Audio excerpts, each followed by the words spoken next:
If I told you that I was almost 100% sure that if you gave this anime a chance it would stick with you the rest of your life, would you give it a shot? If I added on top of that I was a bit of an adamant hater of this anime when I first gave its manga a shot, and even the publication was skeptical of it at first, not expecting the sales to be good and the series itself being at risk of being axed very, very early on. The anime itself hints at struggles it had to stay on air, but I think by that point Gintama had found success and was simply playing the cute underdog. Even then they weren't really hints, just full-on segments and bits and episodes, but after watching the entirety of Gintama, I owe it a huge apology. Saying it's a show for everyone might be a bit much, but if you're looking for a series to chill and laugh, looking for a great anime, looking for something one of a kind, looking for a great cast of characters, Gintama checks all of those boxes. But if that's the case, why did it struggle at first, and why would I be worried some of you will never give it a try like I almost did? Saying Gintama's eccentric is like saying it kinda hurts to be a Raiders fan. It doesn't really capture the full image. It's a massive understatement at the very least. It's a story that takes place in an alien-invaded Edo, Japan, where being a samurai and using a sword is now banned. Shinpachi is trying to help his sister keep their family dojo open, and runs into a man that would change his life forever, Gintoki, who runs an odd jobs company and hires Shinpachi as his employee. This initial premise, however, fails to capture any of what the plotted story is going to be like. The trio is then completed when Kagura joins, the female lead of the story that pretty much goes against every trope that would have been common in female leads at the time, especially just within Weekly Shonen Jump. So the series starts off purely as a comedy for its first couple of episodes, with occasional dashes of sentimental scenes where a lesson is taught at the end. Which, quick side note, the piano soundtrack that plays in almost every episode and Take Care Brother moved me to tears more often than it had any right doing. I would like to play it in the background of this video, but copyright's a little bit tricky. But before I go all the way there, Gintama is a weird mix of many different things. I mean, you're in an alien-invaded Edo, Japan, where the main cast of characters is an odd jobs business. But this story was originally based off of the real-life Shinsenigumi, a force that existed back in the 1800s to guard the shogun. Their story was turned into drama films, and this would serve as inspiration to Hideaki Sorachi, the author of Gintama. The group is still in the story, but the main character and focus changed drastically. Originally, Hijikata being the MC, and even though I love this character, I would say the change was the right choice. The more the story was worked on, the more different elements like the science fiction and comedy shifted it into a completely different direction. Sorachi himself describes what we now read or watch, being Gintama, as a science fiction human drama pseudo-historical comedy. Whenever there are discussions about Gintama, you always hear about the final arcs, but early it's an episodic comedy, but a good amount of the comedy is very cultural. As the series goes on, it leans more into lowbrow universal humor and references more well-known to us, but early a good amount of the jokes won't hit for most people. I think this is the concern publishers had, since given the landscape of what was really selling at the time, something is different and as hard to put into a box like Gintama, it's a true wild card where you don't know how it's going to perform. This is also the part of the story where we're being introduced to all of the different characters that end up becoming beloved and fleshed out, but for now they are eccentric personalities within an eccentric world.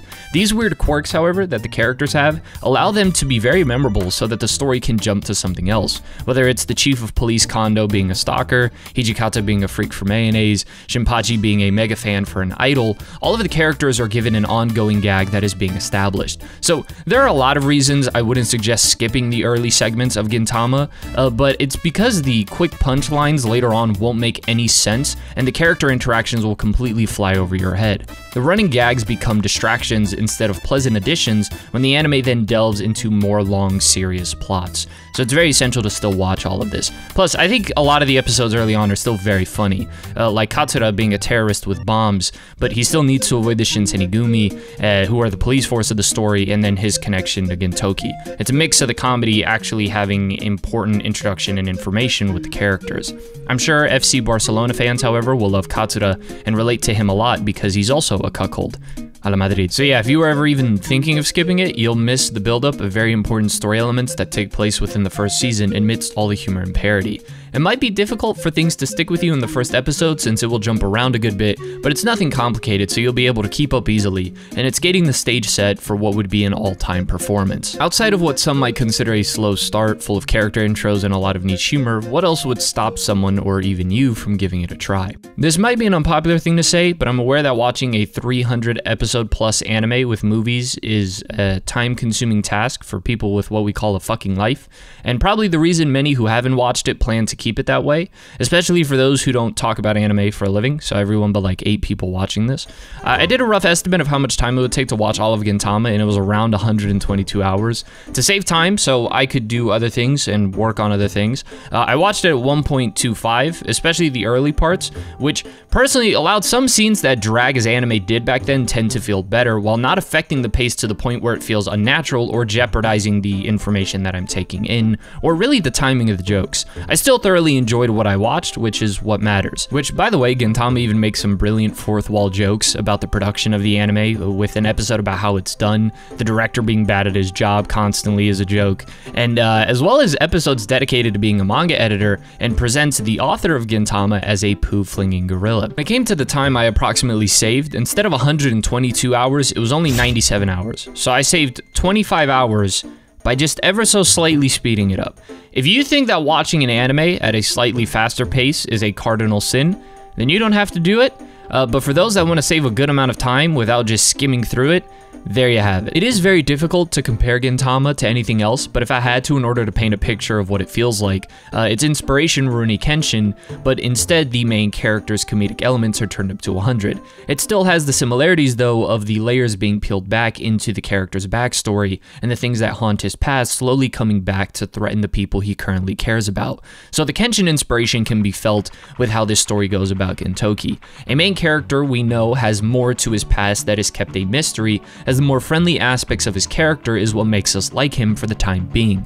The heavy comedy makes it feel more comparable at first to something like The Amazing World of Gumball than any other popular shonen title. Even in this early section of the story, it still manages to hit hard in the feels with certain character moments. Hijikata and Sogo's backstory, showing one of Gintama's special qualities, being able to make you laugh harder than most pure comedy anime while having serious, impactful scenes that hit extremely hard as well. That special quality of the series only gets better and better as you learn more about each character and form a bond with them. Its ability to maintain a comedic identity while not shooting itself in the foot allows for an exploration into these characters that many series can't really get into because of the type of story they are. Example, Gintoki is not just a hero, a legendary swordsman who's a part of a group of other legendary warriors, a wise man who through absurdity ties in some amazing life advice, but also a gambling alcoholic troll who is also a scammer and morally reprehensible in general. So despite me being pretty damn sure the author just made shit up as he went along, it doesn't matter since he was able to create a huge cast of characters where I'm willing to bet your life that you will have one that is not only your favorite in the series, but your favorite in all of anime and manga. Whether it's because of the writing, the fun dynamic they create, or both, I'll just rattle off some names. Obviously Gintoki, who is the combination of everything that I love about Kenshin as a character, and Onizuka from GTO. Shows the benefits of slowly building up a character, and once again, due to Gintama's unique style, allows for many aspects of Gintoki to be shown in all different types of scenarios. Even when I first tried giving Gintama a shot years ago, it was evident to me that the story was building to something, but now being on the other side of the ending, he's awesome. And the praise for the character is completely valid, although some go a bit overboard. Also, because of his often jokey, lighthearted way of being, most of the time, the moments where Gintoki is enraged do hit a bit different. It's like a family member you never see angry get pop off.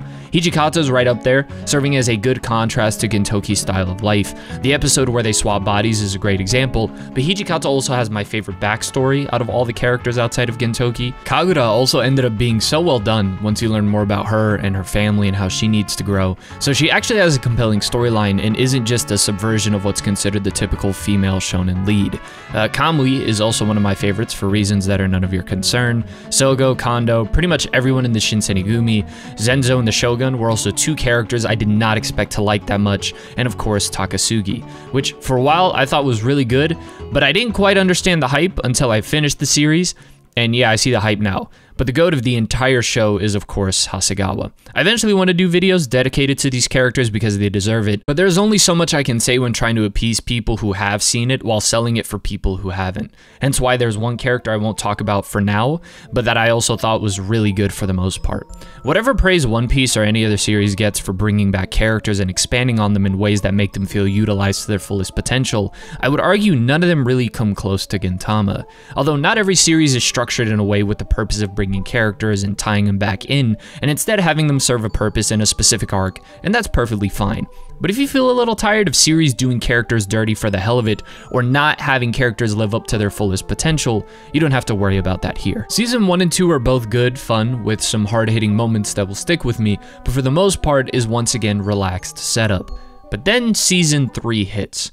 This is where I'm going to start talking about some of the more serious spoiler-heavy things in the series, so if you want to leave and leave a like while you go, now's your chance. As for the rest of you that want to hear my thoughts on the latter half of Gintama, there are certain things I would like to say that aren't appropriate for YouTube, and so I just won't say them, but I'll try and gather my thoughts. So first off, Season 3 and the whole story and conflict with the old man and old lady who were secret lovers was so beautiful, and seeing the characters come together for a longer ongoing conflict was happening more and more later on in Season 1 and 2, but to see what Gintama is like with a serious arc that lasts more than one movie or 2-3 episodes did not disappoint.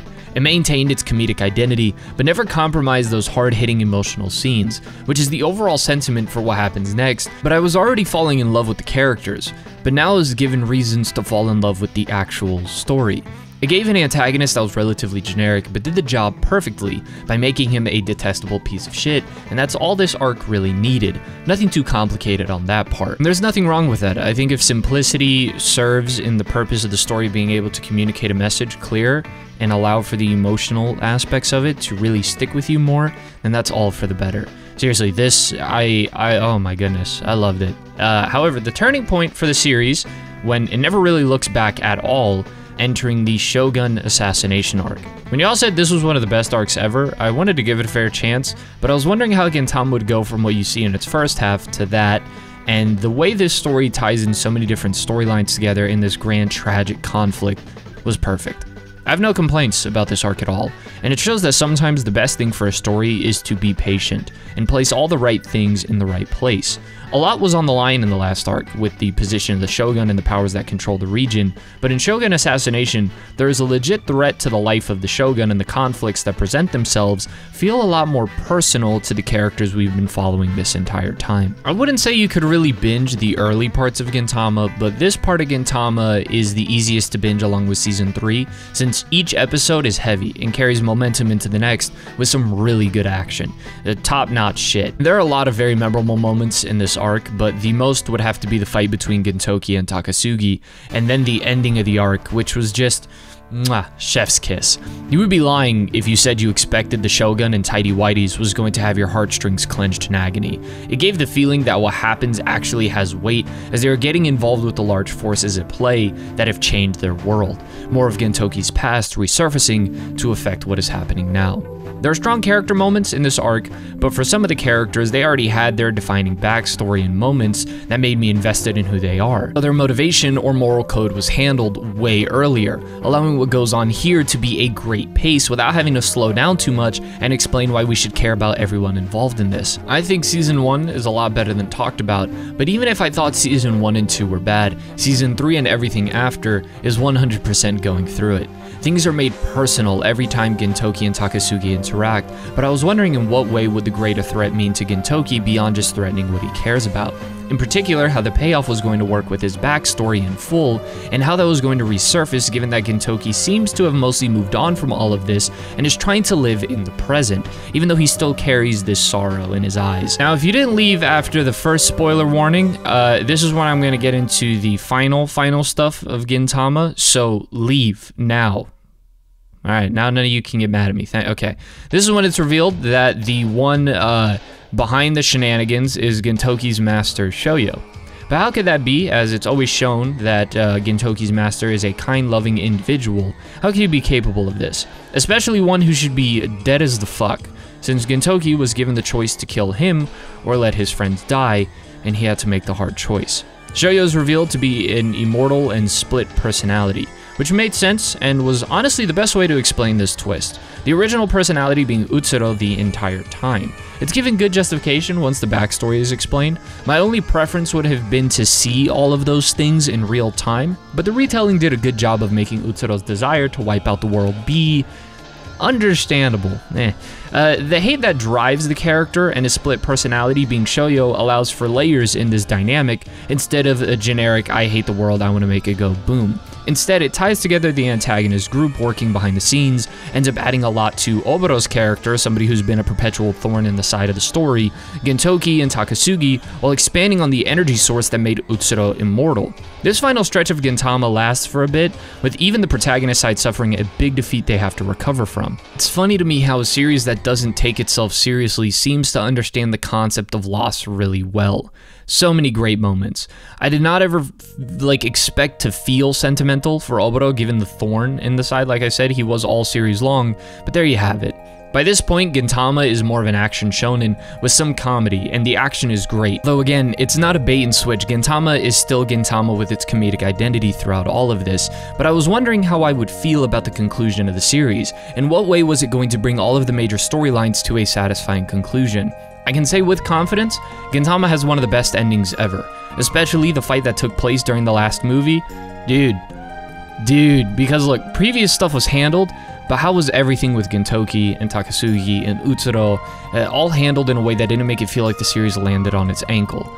It gave an amazing fight that tied into the character's past, concluded the conflict with Utsuro, and Takasugi became one of my favorite characters ever. This grand, high-stakes Star Wars-ass arc narrowed in and made everything so intimate. So yeah, definitely expect videos on Gintoki and Takasugi. I felt like when the character had been introduced, and as things went on and the more larger forces got into play, I was worried that Takasugi would be a little disappointing as things just moved on from him, but no, the story managed to keep him involved, and once again, just make everything so personal, especially with the conclusion of him as a character. And Gintoki is a walking life lesson all the time, when he isn't, you know, being a piece of shit human being. It's genuinely such a great character with so many awesome lines that never come off as pretentious, because it's usually the absurd context that makes it like, well, where the hell did this come from? But genuinely, fantastic characters, an amazing cast. My only slight, ever so slight thing is that maybe Shinpachi might come off as a little underwhelming, but I think that's just sort of what happens when you play the straight man a lot of the times within a comedy. But still, I think Gintama offers so much. So many positive messages that are communicated in ways different from most other things I've ever seen. It took me a few months to get through the anime, since it isn't something you can really binge for the most part, but its weird, unique premise and style makes it stand out amongst anything. I laughed a lot, I cried a lot, and when it ended, I wished I could have my memory wiped so I can watch it again for the first time. Even now, I feel kind of nostalgic talking about it, and if you described it to someone, they might wonder how in the world a series like that works. It shouldn't, by all logic, but it does. My only regret with Gintama is that I didn't get into it sooner.